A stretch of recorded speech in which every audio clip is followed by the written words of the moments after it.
"Hello! Below there!" When he heard a voice thus calling to him, he was standing at the door of his box with a flag in his hand, furled round its short pole. One would have thought, considering the nature of the ground, that he could not have doubted from what quarter the voice came. But instead of looking up to where I stood on the top of the steep cutting nearly over his head, he turned himself about and looked down the line. There was something remarkable in his manner of doing so, though I could not have said for my life what. But I know it was remarkable enough to attract my notice, even though his figure was foreshortened and shadowed down in the deep trench, and mine was high above him, so steeped in the glow of an angry sunset that I had shaded my eyes with my hand before I saw him at all. "Hello! Below!" From looking down the line, he turned himself about again, and raising his eyes, saw my figure high above him. "Is there any path by which I can come down and speak to you?" He looked up at me without replying, and I looked down at him without pressing him too soon with a repetition of my idle question. Just then there came a vague vibration in the earth and air, quickly changing into a violent pulsation and an oncoming rush that caused me to start back, as though it had a force to draw me down. When such vapor as rose to my height from this rapid train had passed me and was skimming away over the landscape, I looked down again and saw him refurling the flag he had shown while the train went by. I repeated my inquiry. After a pause, during which he seemed to regard me with fixed attention, he motioned with his rolled-up flag towards a point on my level, some 200 or 300 yards distant. I called down to him, "All right," and made for that point. There, by dint of looking closely about me, I found a rough, zigzag descending path notched out, which I followed. The cutting was extremely deep and unusually precipitate. It was made through a clammy stone that became oozier and wetter as I went down. For these reasons, I found the way long enough to give me time to recall a singular air of reluctance or compulsion with which he had pointed out the path.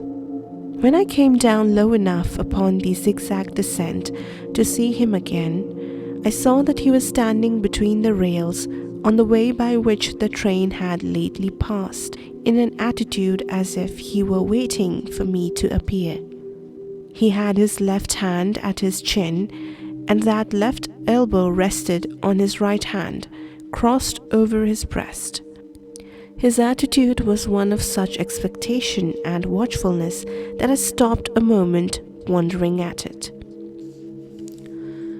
I resumed my downward way, and stepping out upon the level of the railroad and drawing nearer to him, saw that he was a dark, sallow man, with a dark beard and rather heavy eyebrows. His post was in a solitary and dismal a place as ever I saw. On either side, a dripping wet wall of jagged stone, excluding all view but a strip of sky. The perspective one way only a crooked prolongation of this great dungeon. The shorter perspective in the other direction terminating in a gloomy red light, and the gloomier entrance to a black tunnel, in whose massive architecture there was a barbarous, depressing, and forbidding air. So little sunlight ever found its way to the spot that it had an earthy, deadly smell, and so much cold wind rushed through it that it struck chill to me, as if I had left the natural world. Before he stirred, I was near enough to him to have touched him, Not even then removing his eyes from mine, he stepped back one step and lifted his hand. This was a lonesome post to occupy, I said, and it had riveted my attention when I looked down from up yonder. A visitor was a rarity, I should suppose. Not an unwelcome rarity, I hoped. In me, he merely saw a man who had been shut up with narrow limits all his life and who, being at last set free, had a newly awakened interest in these great works. To such purpose I spoke to him, but I am far from sure of the terms I used, for, besides that I am not happy in opening any conversation, there was something in the man that daunted me. He directed a most curious look towards the red light near the tunnel's mouth and looked all about it, as if something were missing from it, and then looked at me. That light was part of his charge, was it not? He answered in a low voice, "Don't you know it is?" The monstrous thought came into my mind as I perused the fixed eyes and the saturnine face, that this was a spirit, not a man. I have speculated since whether there may have been infection in his mind. In my turn, I stepped back.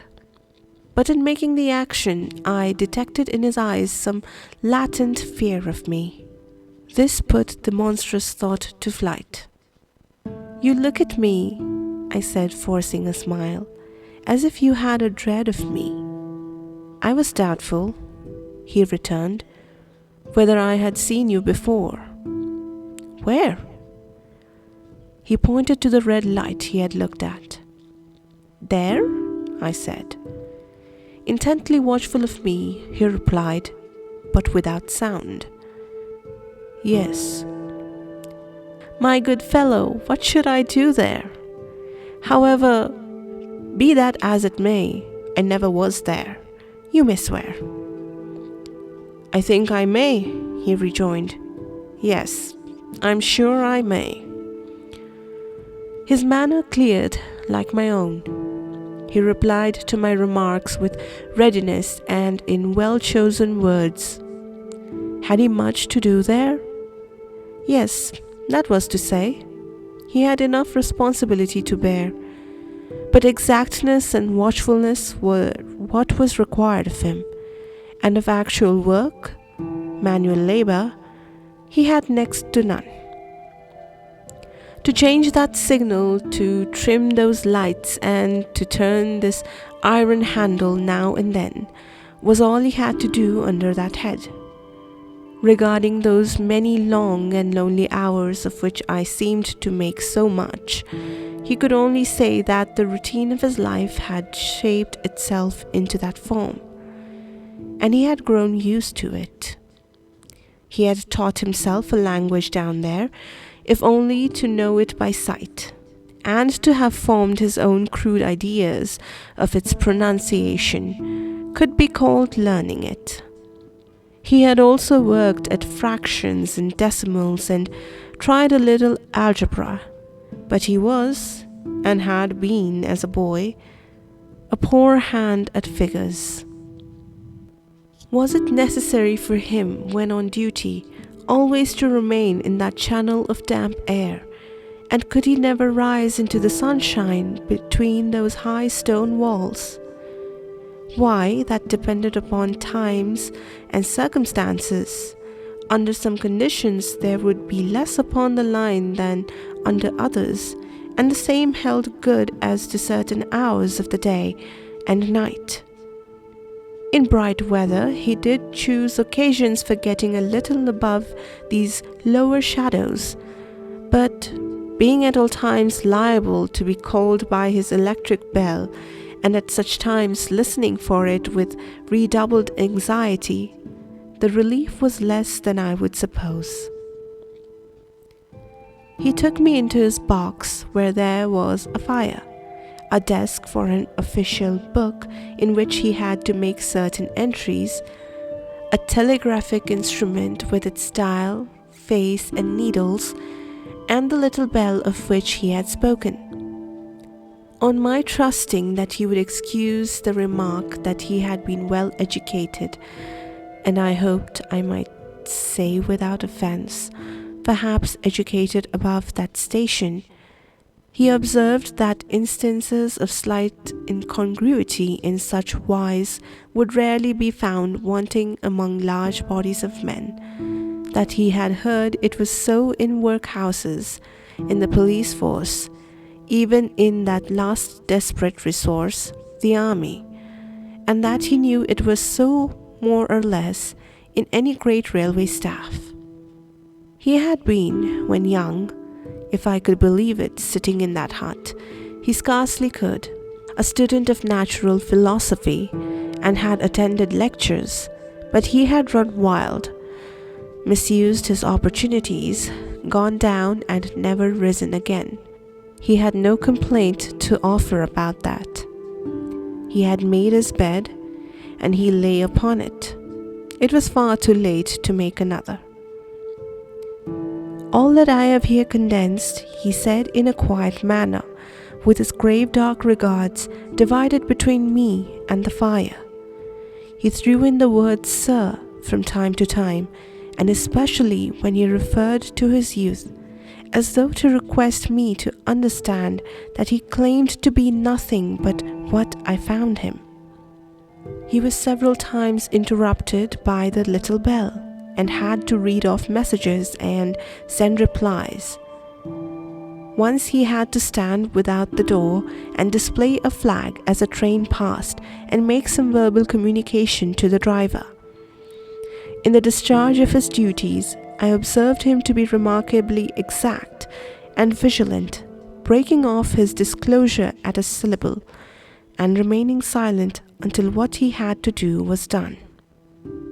In a word, I should have set this man down as one of the safest of men to be employed in that capacity, but for the circumstance that while he was speaking to me, he twice broke off with a fallen colour, turned his face towards the little bell when it did not ring, opened the door of the hut, which was kept shut to exclude the unhealthy damp, and looked out towards the red light near the mouth of the tunnel.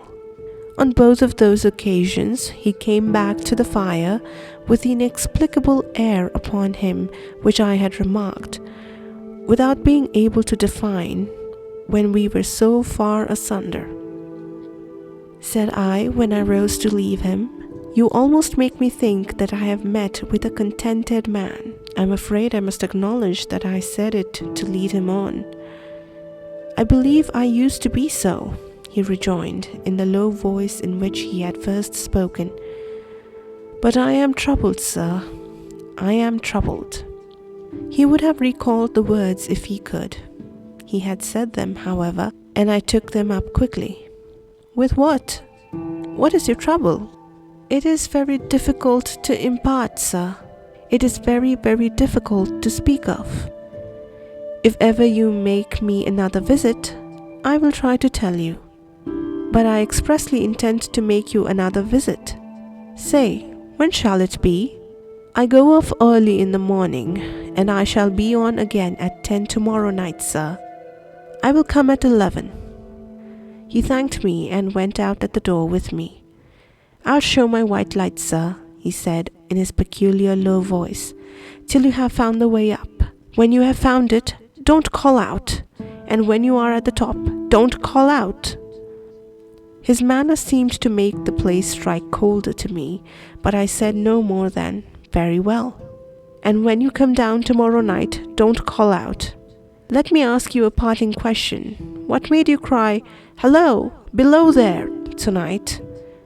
"Heaven knows," said I. "I cried something to that effect." "Not to that effect, sir. Those were the very words. I know them well." "I admit those were the very words. I said them, no doubt, because I saw you below." "For no other reason?" "What other reason could I possibly have?" "You had no feeling that they were conveyed to you in any supernatural way?" "No." He wished me good night and held up his light. I walked by the side of the down line of rails, with a very disagreeable sensation of a train coming behind me, until I found the path.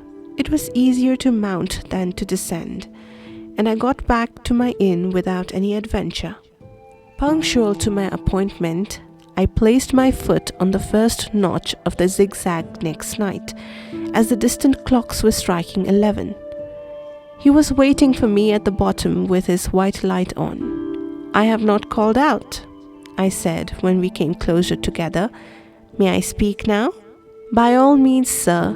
Good night, then, and here's my hand." "Good night, sir, and here's mine." With that, we walked side by side to his box, entered it, closed the door, and sat down by the fire. "I have made up my mind, sir," he began, bending forward as soon as we were seated, and speaking in a tone but a little above a whisper, "that you shall not have to ask me twice what troubles me. I took you for someone else yesterday evening. That troubles me." "That mistake?"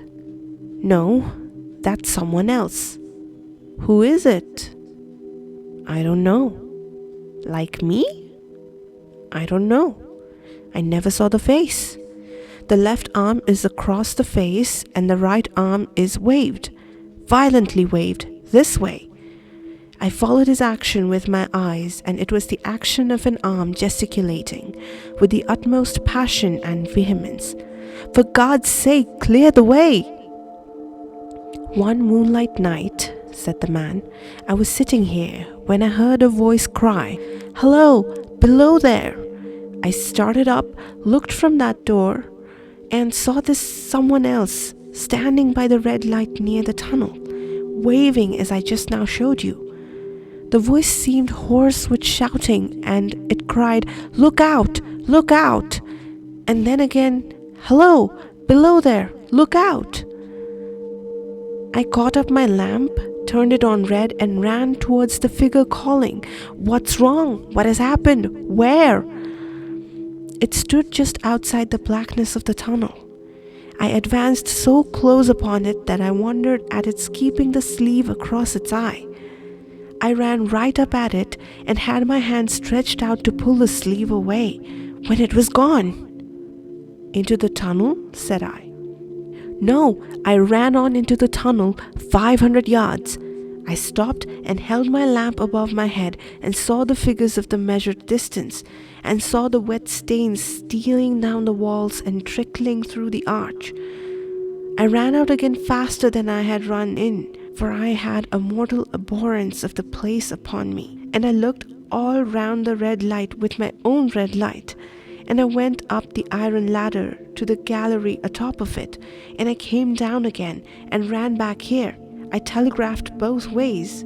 An alarm has been given. Is anything wrong?' The answer came back both ways, 'All well.' Resisting the slow touch of a frozen finger tracing out my spine, I showed him how that this figure must be a deception of his sense of sight, and how that figures originating in disease of the delicate nerves that minister to the functions of the eye were known to have often troubled patients, some of whom had become conscious of the nature of their affliction and had even proved it by experiments upon themselves. As to an imaginary cry, said I, do but listen for a moment to the wind in this unnatural valley while we speak so low, and to the wild harp it makes of the telegraph wires. That was all very well, he returned, after we had sat listening for a while, and he ought to know something of the wind and the wires, he who so often passed long winter nights there, alone and watching.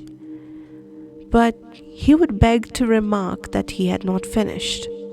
I asked his pardon, and he slowly added these words, touching my arm.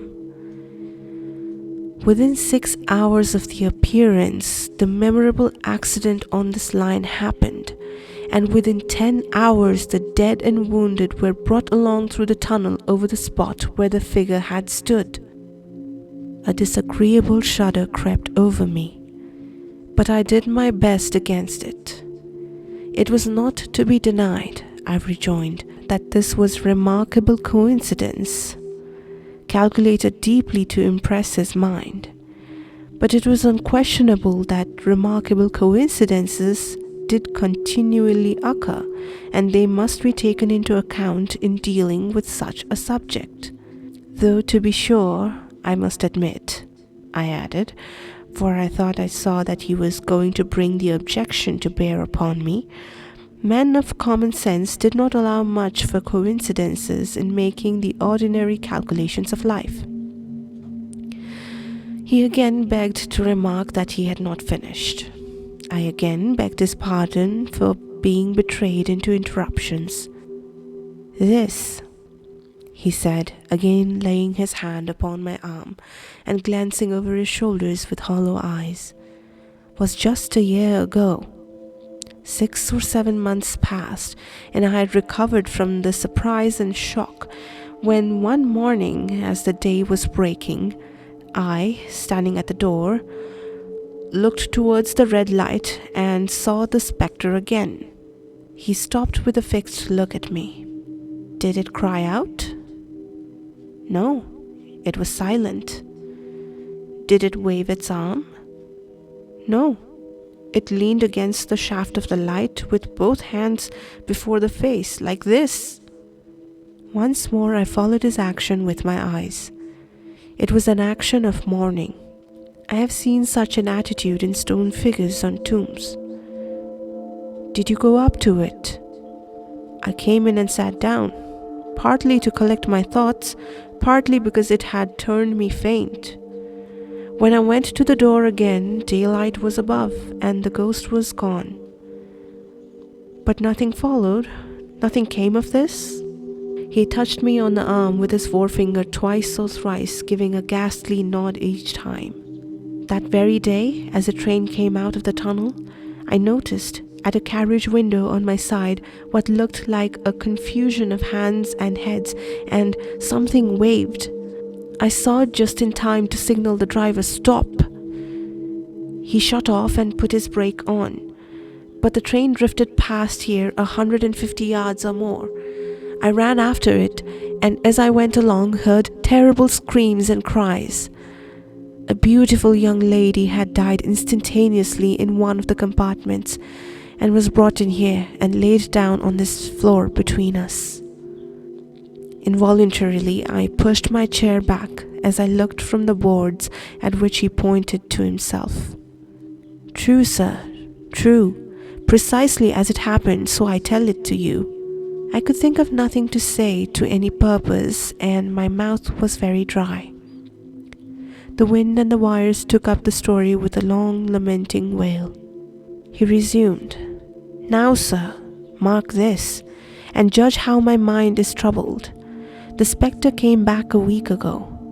Ever since it has been there, now and again, by fits and starts. At the light? At the danger light. What does it seem to do?" He repeated, if possible with increased passion and vehemence, that former gesticulation of, "For God's sake, clear the way!" Then he went on, "I have no peace or rest from it. It calls to me for many minutes together in an agonized manner. 'Below there! Look out! Look out!' It stands waving to me. It rings my little bell." I caught at that. "Did it ring your bell yesterday evening when I was here, and you went to the door?" "Twice." "Why, see," said I, "how your imagination misleads you. My eyes were on the bell, and my ears were open to the bell, and if I am a living man, it did not ring at those times. No, nor at any other time, except when it was rung in the natural course of physical things by the station communicating with you." He shook his head. "I have never made a mistake as to that yet, sir. I have never confused the spectre's ring with the man's. The ghost's ring is a strange vibration in the bell that it derives from nothing else, and I have not asserted that the bell stirs to the eye. I don't wonder that you failed to hear it, but I heard it." "And did the spectre seem to be there when you looked out?" "It was there." "Both times?" He repeated firmly, both times. Will you come to the door with me and look for it now? He bit his underlip as though he were something unwilling, but arose. I opened the door and stood on the step while he stood in the doorway. There was the danger light. There was the small mouth of the tunnel. There were the high, wet stone walls of the cutting. There were the stars above them. Do you see it? I asked him, taking particular note of his face. His eyes were prominent and strained, but not very much more so, perhaps, than my own had been when I had directed them earnestly towards the same spot. No, he answered. It is not there. Agreed, said I. We went in again, shut the door, and resumed our seats. I was thinking how best to improve this advantage, if it might be called one, when he took up the conversation in such a matter-of-course way. So, assuming that there could be no serious question of fact between us, that I felt myself placed in the weakest of positions. By this time you will fully understand, sir, he said, that what troubles me so dreadfully is the question, what does the spectre mean? I was not sure, I told him, that I did fully understand. What is its warning against? He said, ruminating, with his eyes on the fire, and only by times turning them on me. What is the danger? Where is the danger? There is danger overhanging somewhere on the line. Some dreadful calamity will happen. It is not to be doubted this third time, after what has gone before. But surely this is a cruel haunting of me. What can I do? He pulled out his handkerchief and wiped the drops from his heated forehead. If I telegraphed danger on either side of me or on both, I can give no reason for it, he went on, wiping the palms of his hands. I should get into trouble and do no good. They would think I was mad. This is the way it would work. Message. Danger, take care. Answer. What danger? Where? Message. Don't know, but for God's sake, take care. They would displace me. What else could they do? His pain of mind was most pitiable to see. It was the mental torture of a conscientious man, oppressed beyond endurance by an unintelligible responsibility involving life. When it first stood under the danger light, he went on, putting his dark hair back from his head and drawing his hands outward across and across his temples in an extremity of feverish distress. Why not tell me where that accident was to happen, if it must happen? Why not tell me how it could be averted, if it could have been averted? When on its second coming it hid its face, why not tell me instead, she is going to die, let them keep her at home? If it came on those two occasions, only to show me that its warnings were true, and so to prepare me for the third, why not warn me plainly now? And I, Lord help me, a mere poor signalman on this solitary station, why not go to somebody with credit to be believed and power to act? When I saw him in this state, I saw that for the poor man's sake, as well as for the public safety, what I had to do for the time was to compose his mind. Therefore, setting aside all questions of reality or unreality between us, I represented to him that whoever thoroughly discharged his duty must do well, and that at least it was his comfort that he understood his duty, though he did not understand these confounding appearances. In this effort I succeeded far better than in the attempt to reason him out of his conviction. He became calm. The occupations incidental to his post as the night advanced began to make larger demands on his attention, and I left him at 2 a.m. I had offered to stay through the night, but he would not hear of it.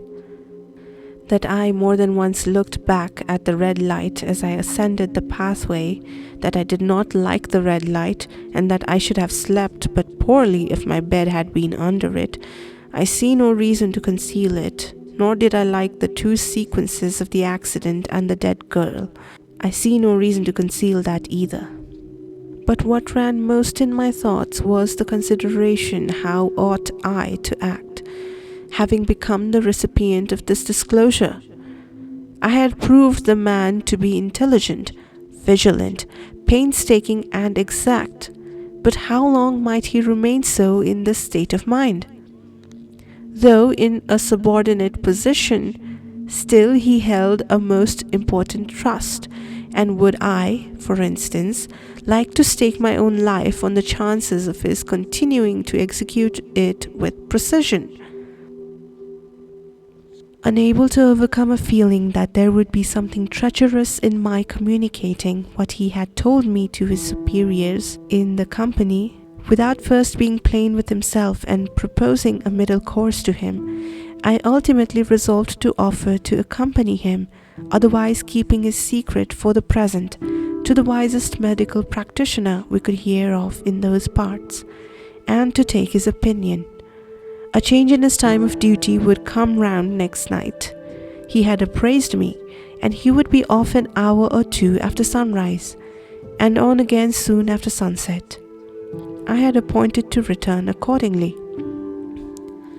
Next evening was a lovely evening, and I walked out early to enjoy it. The sun was not yet quite down when I traversed the field path near the top of the deep cutting. I would extend my walk for an hour, I said to myself, half an hour on and half an hour back, and it would then be time to go to my signalman's box. Before pursuing my stroll, I stepped to the brink and mechanically looked down from the point from which I had first seen him. I cannot describe the thrill that seized upon me when, close at the mouth of the tunnel, I saw the appearance of a man with his left sleeve across his eye, passionately waving his right arm.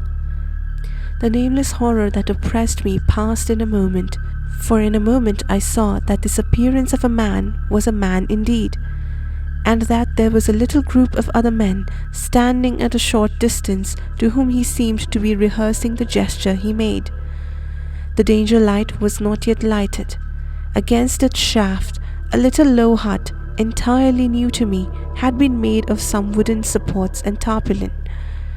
It looked no bigger than a bed.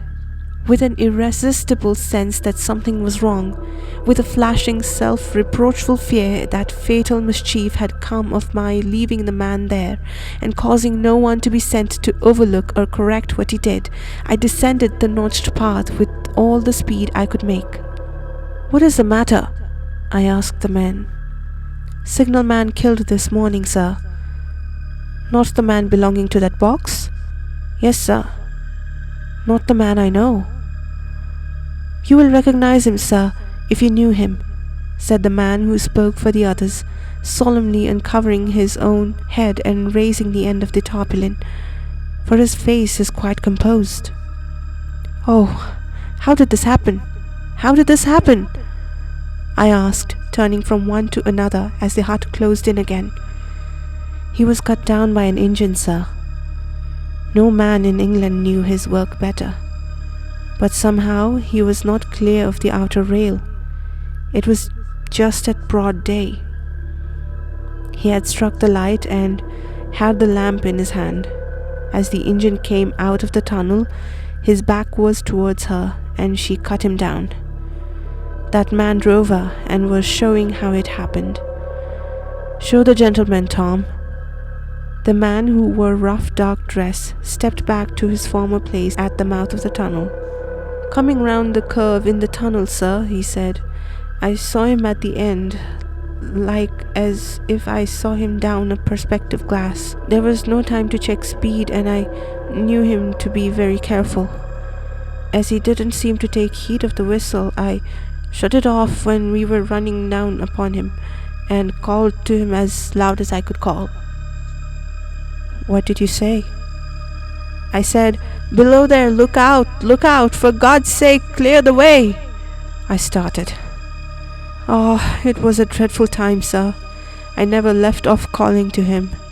I put this arm before my eyes not to see, and I waved this arm to the last, but it was no use. Without prolonging the narrative to dwell on any one of its curious circumstances more than on any other, I may, in closing it, point out the coincidence that the warning of the engine driver included not only the words which the unfortunate signalman had repeated to me as haunting him, but also the words which I myself, not he, had attached, and that only in my own mind, to the gesticulation he had imitated.